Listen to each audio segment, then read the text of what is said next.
I live in a town where everyone sleeps before 10 p.m. It has become some kind of custom now.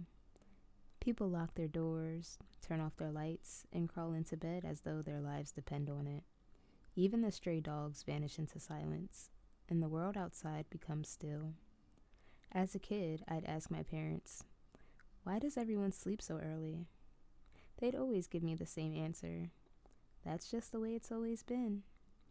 But that answer never satisfied me. Why was it the way it's always been? What was so important about sleeping by 10 p.m.? My curiosity grew as I did. There was nothing wrong about the stillness of our nights. No one ever woke up, not even for a glass of water or to use the bathroom. Once they went to sleep, they were dead to the world until morning. I'd overheard whispers once, conversations among the adults. "He broke the rule," someone had said. Never woke up again. They saw me listening and they stopped talking, but the seed of curiosity had already been planted. What really happened after 10 p.m.? One night, I decided to find out. That evening, I followed the routine like always. At 7, dinner, TV until 9, and then to bed. But this time, I pretended to sleep. I lay there with my eyes closed, listening as the town settled into its nightly stillness. At exactly 10 p.m., everything became silent. A silence so heavy it felt alive. I waited for what felt like hours, though it was probably just 30 minutes. Then, slowly, I opened my eyes. My heart pounded as I sat up, every creak of the bed frame sounding deafening in the oppressive quiet. I tiptoed into my bedroom door and cracked it open.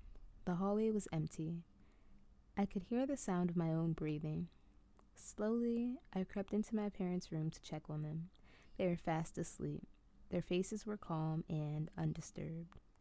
For a while, I just stood there, watching them, but as I turned back toward my room, that's when I felt it. A presence. Not something I could see or hear, but something knew I was there.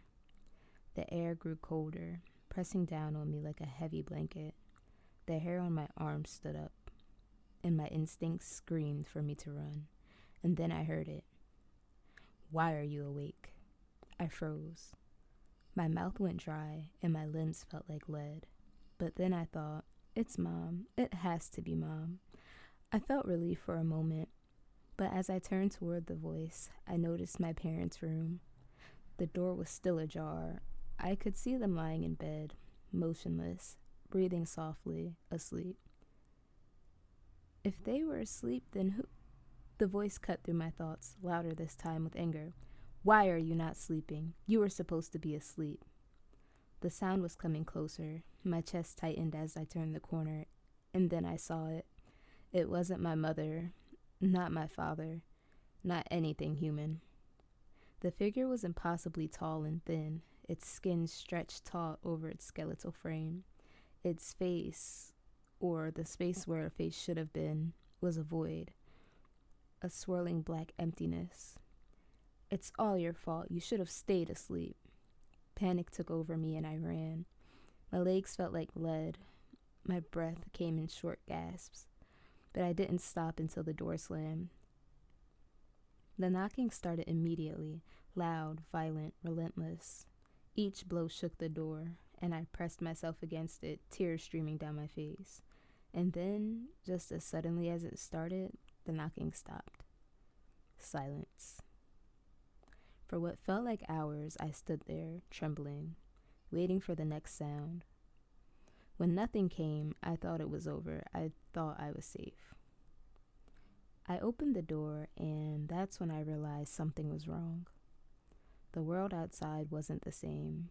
The air was thick, suffocating, and the walls of the house seemed warped, their colors dull and faded. The clock on the wall caught my eye, and my stomach dropped.